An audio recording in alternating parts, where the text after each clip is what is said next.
Salut à toutes et à tous, j'espère que vous allez bien. On se retrouve aujourd'hui sur YouTube pour parler du RR, le risk reward. Donc, qu'est-ce que le risk reward? En fait, c'est le pourcentage, c'est une multiplication entre le pourcentage de pertes que vous pouvez avoir et le pourcentage de gains que vous pouvez avoir. Si par exemple vous risquez 1% et que vous avez un risk reward de 1, disons, là, 1 pour 1, vous allez perdre 1% et vous allez gagner 1% si vous allez sur votre TP. Si par exemple vous avez un risk reward de 2, donc vous allez risquer 1% et vous allez gagner 2%. Ça reste logique, c'est pas compliqué à comprendre. Le problème avec le risk reward, c'est que là, vous traînez sur Instagram, vous traînez sur YouTube Short, sur Telegram, etc., etc., sur les canaux Telegram, et vous voyez des gens faire des risk rewards de 60, de 10, de 15, de 20, de 30. En fait, ce qu'il faut savoir, c'est qu'il ne faut pas faire confiance à tout le monde et pas croire tout ce qu'on voit. Dans la plupart des cas, les risk rewards de 15, 10, 20, 30, ça peut passer, mais ça passe une fois tous les 300 trades, 400 trades. Ça passe pratiquement jamais. Parce que la probabilité que ça passe, elle est très faible. Mais il faut savoir que même, il y en a qui prennent des petits risk rewards dans l'autre sens. Donc, il y a soit les gros risk rewards comme ça et comme ça, soit les petits risk rewards. Avec ça aussi, c'est pratiquement impossible d'être rentable parce que le problème, c'est que si vous prenez un SL, par exemple, dans ce cas-là, si vous prenez un SL, il va falloir 2 TP pour attraper le SL. Donc, il faut une rentabilité de fou. Et pour pouvoir être rentable, pour pouvoir être un BE, disons. Et si par exemple, vous prenez des RR de 0, disons 0,30, il va falloir 3 TP, plus de 3 TP pour attraper un seul de vos SL. Donc, vous voyez, c'est pratiquement impossible. Donc, c'est pour ça qu'il faut faire, on va dire, une moyenne et réussir à trouver un risk reward confortable. Donc, confortable, on va pouvoir le voir, ce que j'appelle confortable avec ce tableau. Donc là, c'est le risk reward. On a un pour un, 2 pour un, 3 pour un, 4 pour un, 5 pour un. Quand ils appellent un pour un, du coup, c'est 1% de gain, 1% de perte sur le TP. 2 pour un, du coup, comme vous l'aurez compris, c'est 2% de gain pour 1% de perte, etc., etc. Donc là, si par exemple, en un pour un, faut au minimum, vous soyez au-dessus de 50% pour être en profitabilité.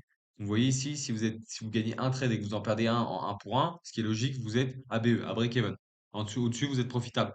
Tout ce qui est en dessous, vous n'êtes pas profitable. Celui-là, il est peut-être un peu risqué. Quand par exemple, vous passez en 2 pour 1, donc 2 pour 1, comme ici, il faut 40% de vos trades qui passent, du coup un peu moins d'un trade sur deux qui passe, pour être profitable. Et ainsi de suite. Plus vous augmentez, moins il faudra de trades, mais moins il y a de probabilités qui passent. Moi, je vous conseille de viser les 2 pour 1, les 3 pour 1, avoir les 4 pour 1, mais 4 pour 1, ça commence à être compliqué, il n'y en a pas beaucoup qui passent. Et les 5 pour 1, ça passe vraiment très rarement. Donc, je vous conseille de viser ici. Vous aurez plus de TP que de SL. Parce que prendre un SL, en fait, psychologiquement, ça fait mal.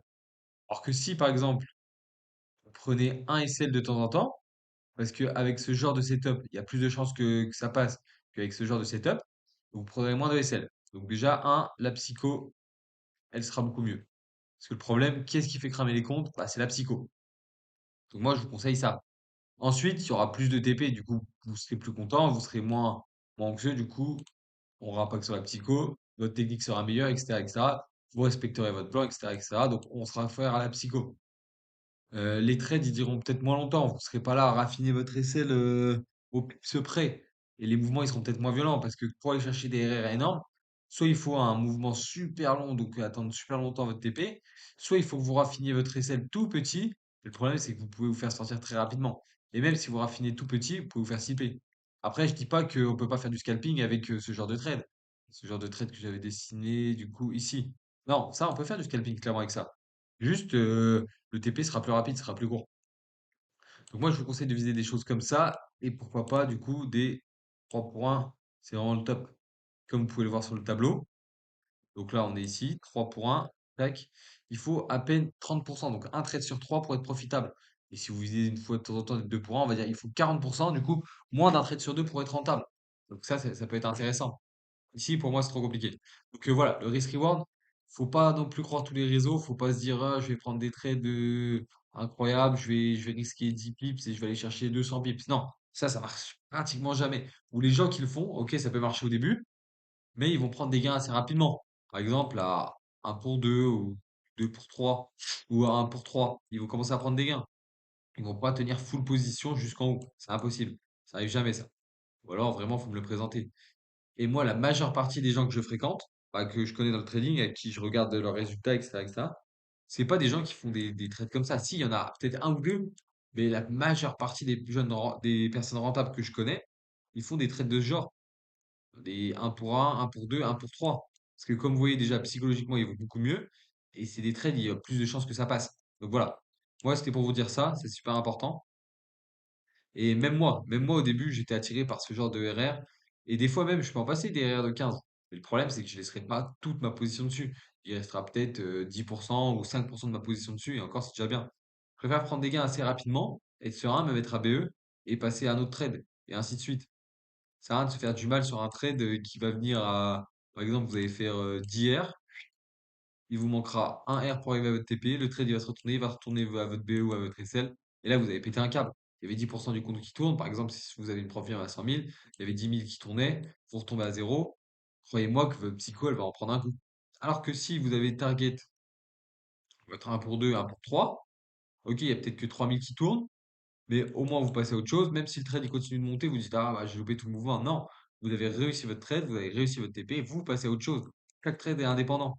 C'est la même chose, mais ils sont tous indépendants. Donc voilà. Je vous conseille de prendre un screen de ce tableau parce qu'il est important. Je vais le décaler pour qu'il soit propre.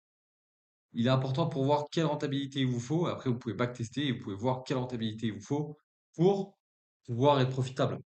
Mais voilà, moi je vous conseille les trois premières lignes, la quatrième de temps en temps, la cinquième de temps en temps, mais après quand on va au-dessus, c'est vraiment l'eau minimum bah, avec risque vraiment réduit sur la fin.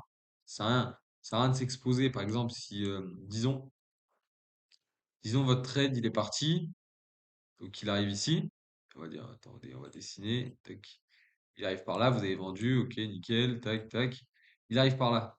Donc là, vous exposez à perdre tout ça pour au final gagner que ça. Donc là, au final, votre risk reward, il est négatif. En fait, ça donne un trade comme ça au final. Donc voilà.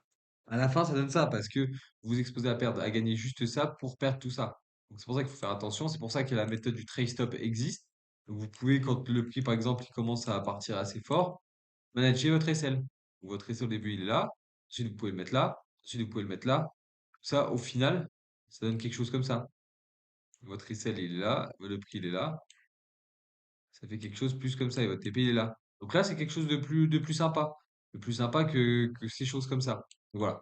Vous pensez toujours avoir des RR positifs, mais pas des RR de fou, ça, hein, parce que ça passera pratiquement jamais. Ou alors on laisse que un petit peu de la position. Donc voilà, c'était un petit résumé de cette vidéo. N'hésitez pas à rejoindre mon Telegram, il est dispo dans la bio, et il y a souvent des petits conseils, des trades, etc., etc., et des graphiques. Allez, bisous!